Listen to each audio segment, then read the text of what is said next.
Hello YouTube, what is up? This is the Wait Small Bear, and I'll bring you another review. Yes, another review.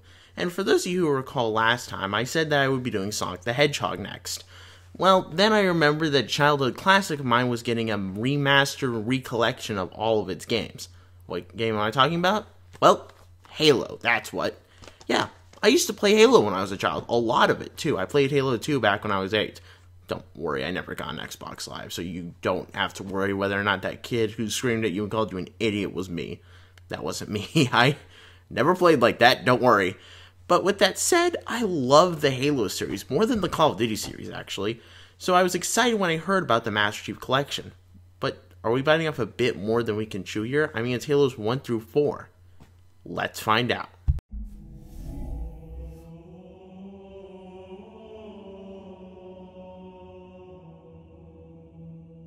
Okay, so if I tried to talk about the story for all 4 of these games, this video would be 2 hours long, so I'm not going to talk about the story until I review them all one by one. However, there is a minor story difference in Halo 2.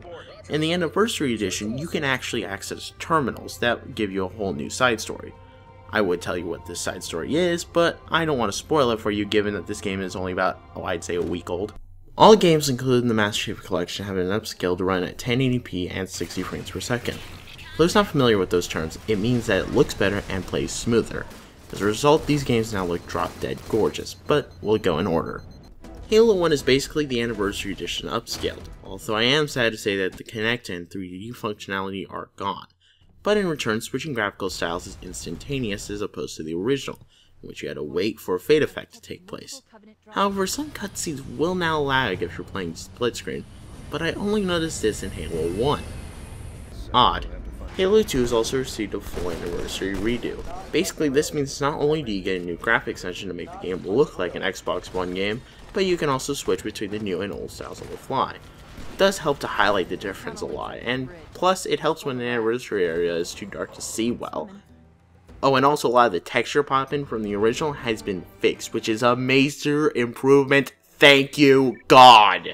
Speaking of cutscenes, these look fantastic. I mean, no other way to describe it. These cutscenes look abso-freaking-lutely fantastic. I mean, sure, they were impressive for 2004, but now, just look at it. Just look at it. It looks great.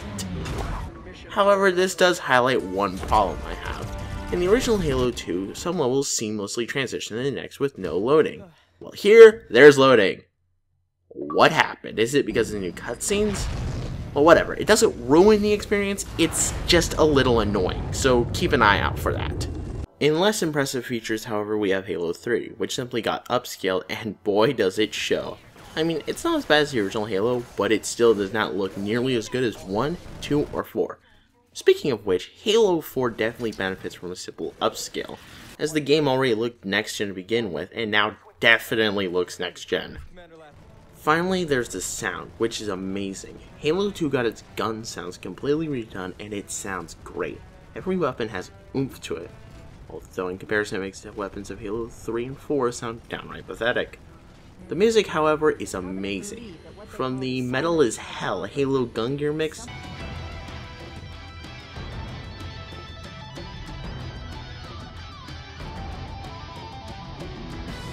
to the melancholy green and blue.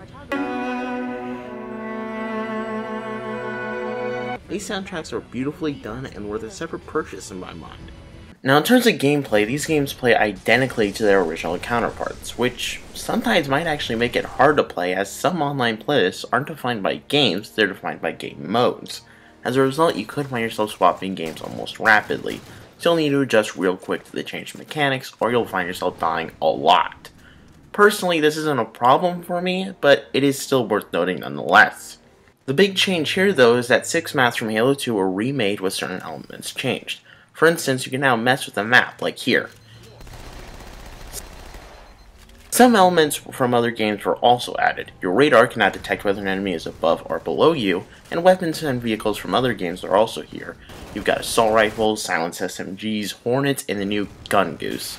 However, if these changes are too much for you, you can still play the original multiplayer, so it's the best of both worlds. All of the old armor and body types from 2, 3, and 4 also return, but this leads me to a brand new problem, in that I can't mix and match my armor types like I could in 3 and 4, which leads me to ask, why not? I liked my Spartan looking like this. Oh, and also they didn't bring back the DLC weapon skins from 4, which means no steampunk coloring, which is a shame because I like steampunk. But in the end, this is all superficial though, so I'm not going to wake up in a cold sweat over it. But with that said, can I recommend Halo the Master Chief Collection to anyone who's never played a Halo game before? Yes, I can.